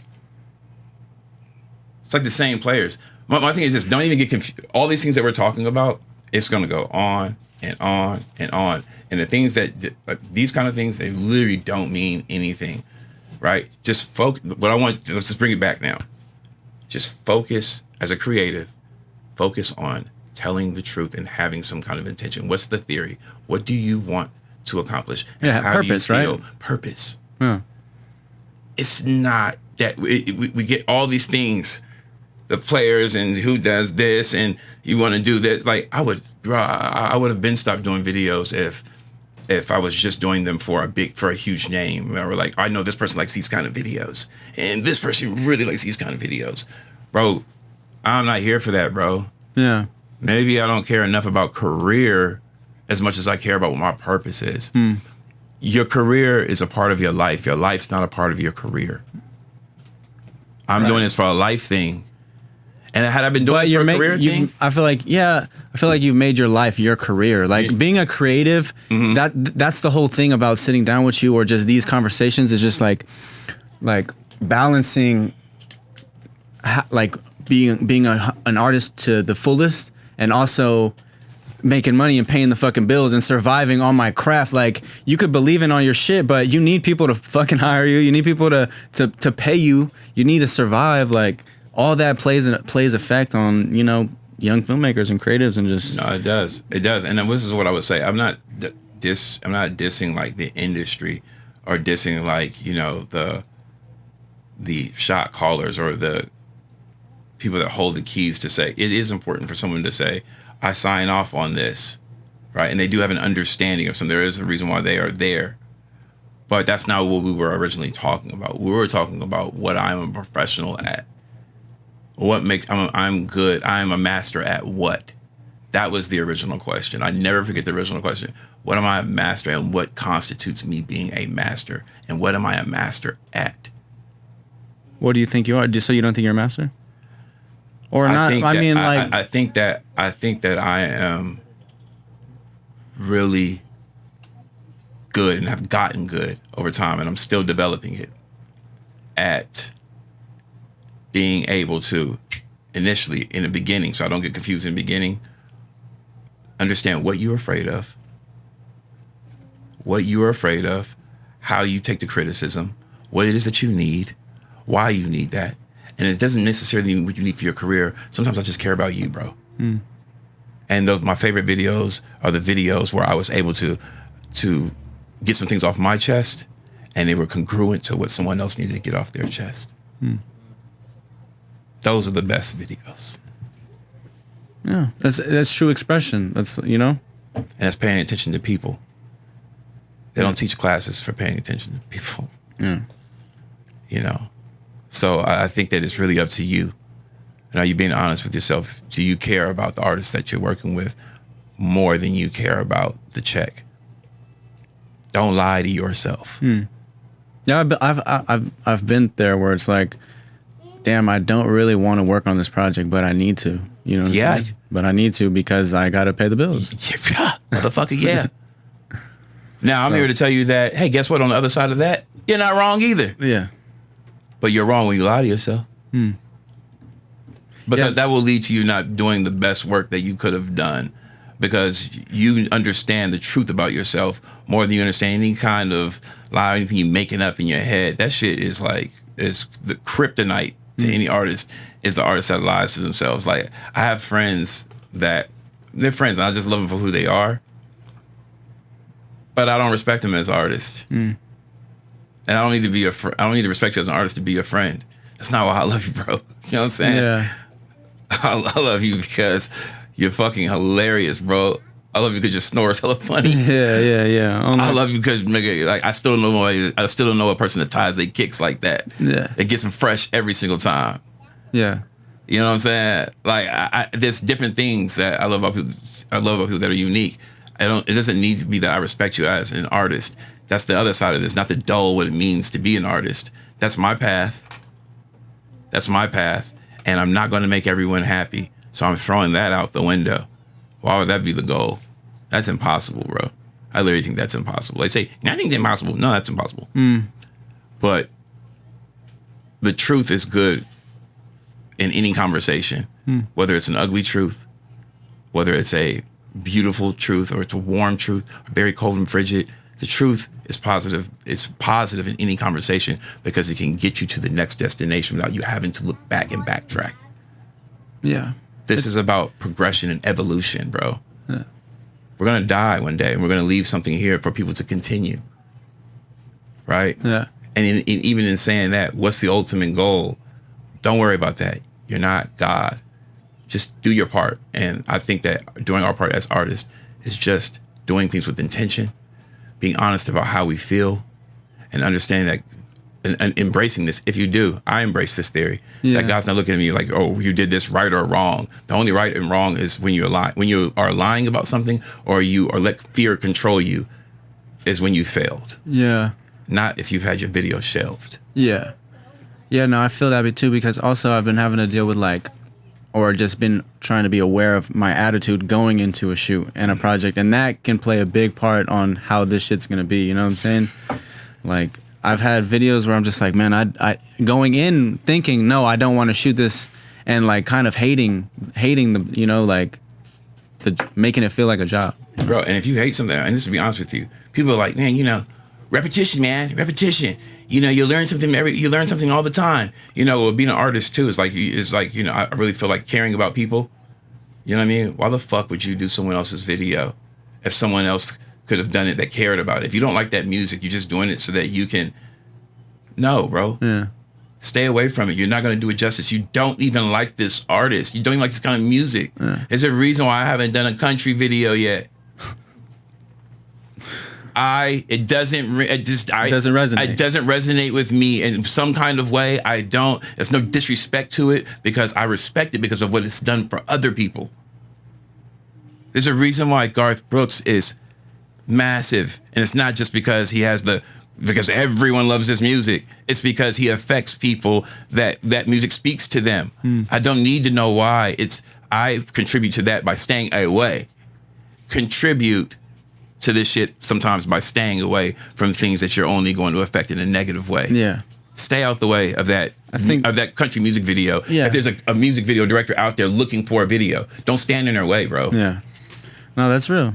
That's you know what I'm saying? I don't fucking go on a court. If I see Kyrie Irving on a court and shit like that with a whole bunch of other fucking people, and I pick a lottery number, and just for some reason, like, they're like, oh, Taj, or number 18. Number 18, you're gonna play small fucking guard. You're gonna play or shooting guard with point guard Kyrie Irving in this pickup game. Bro, I'm giving that ticket to the kid that's over there dribbling between his legs and behind his back. I'm not gonna get on the court with Kyrie Irving. I don't care about basketball, bro. That's real. So what, do it so I can say I played basketball with Kyrie Irving? That's what I'm saying. Be in it for the right reason. Be in for the right reasons, bro. See how you simplify that? You're a master at that. Appreciate You've been doing that that this whole interview. I've been trying to figure out. I've been trying to do what I do best. So, man, well, I really appreciate you. Me too, bro. This has been dope. You're just someone I look up to, and this meant a lot. So thank you so much. Be sure to check him out. Check out his work. I know you got a lot. I know we didn't even talk about the shoes and stuff, but they're right here.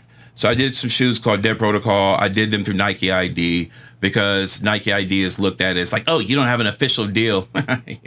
You guys are missing it. I want to. The point of this isn't to do something, isn't to try to trick you. I did this on NikeID.com or Nike, and then I went to, what's it called? By You, to create this shoe, because by you means individuality. It's your identity. That doesn't make me not an artist. If anything, they kind of took the tools away from me. But I created a shoe on Nike ID that you can make yourself for $164.92, I think it is. But I've been selling it at $350 to send the message that you're not only buying the shoe, you're buying me. And they've been selling like fuck. Hell yeah. You know what I'm saying? Hell yeah. That's the point. So don't disrespect Nike ID and don't disrespect yourself. If you want to be a shoe designer and Nike moved you for some sort of reason, then do it. This shoe combination is the neighborhood kid that grew up in East Oakland, the older kid that I used to look up to with a beeper and a star tack with some fresh Air Force Ones, right? That didn't understand the square athlete. But this is also Deion Sanders. I was both kids. I had a star tack and I was throwing for yards. I grew up in East Oakland, right on the block, but I wanted to run like Deion Sanders, bro. And there's something about that neon that he added to every uniform. That's what this shoe is. Now look at it. There's intention. It doesn't feel like an Air Force One. That is also a skill over time, understanding how to communicate. That's what this shoe is about. If Nike ever gives me a deal, awesome. Hopefully in that collaboration, they'll give me some autonomy to create something where I had the freedom like this with all their tools. But with this shoe, I had 10% of 2% of what they have, right? And I think that's the beauty in that, because it still exudes me. So what does that tell you about who you are? Sit with that. Sit with that. Like, comment, subscribe. Dead Protocol. Check them out. Cop them. Feel me? tajs.net. Dead Protocol. I like how you kept your shoe up there for like that whole thing too. That was tight. I want to customize these on Vans because they just came out with this silhouette, you know? You can customize on Vans? Yeah. That's tight. Yeah, you can customize New Vans. Balance needs to come back with that. Facts. Yeah, Facts. people are like, oh man, you don't have an official deal. I'm like, bro, do I really need to prove to you that I need an official deal? Of all the collaborations I've had with people, did you think that that's what I'm still trying to prove? Yeah, that would be tight, bro. But what if the deal is bad? Yeah. What if I get a mid Jordan? Yeah, Oh God, when they get the collab and no disrespect, by the way. You seen the latest Bay Area Nike? You seen that, right? With the feather on it? That's all I needed to know. That's how you feel about it? I was disappointed. I'm gonna be real. I'm not even from the Bay, but if I was from the Bay, I'd be disappointed a little bit. You know the designer though, right? No, I don't. Neither do I. Yeah. I know I'm not gonna buy them. Why is the designer being? At least let him talk about it, right? Oh yeah, that's true. That's true. And it's like hopefully the designer's from the Bay, right? Yeah, hopefully. Or was I'm it from just the a Bay. team? I'm from Oakland, right? Someone that's highlighted in Oakland. I don't have any clue if it is or not or what. And then most of the commercial was black and white. Yeah, I seen that shit. I was like, well, does the shoe have color in it? Because you're showing the absence of color intentionally. So we're really colorful. Not saying the shoe can't be black and white, but is the shoe black and white or is this commercial black and white? That's Yeah. You know what I'm saying? Yeah. And here's the thing, bro. I'm not dissing anybody. If you felt dissed by that, listen to what I said again. That's what this art shit is really about. about, we can bro. critique art. That's just a critique. Man, what are you talking about? It's a critique, and I love where I'm from, so I have a right to say it. You know what I'm saying? Yeah, and I'm like, if anyone, like. And here's the fucking thing. You know, the second thought that I had after seeing it is, where do I buy them? I have to. Just because where you're from? Because where I'm from. I have to. If I don't, I'm a bitch. And that's the fan shit, bro. That's why it's fun to be a fan, because all that shit goes out the window. Yeah, right? That's where I'm from, bro. That's why. Peace. I respect that, man. Thank you.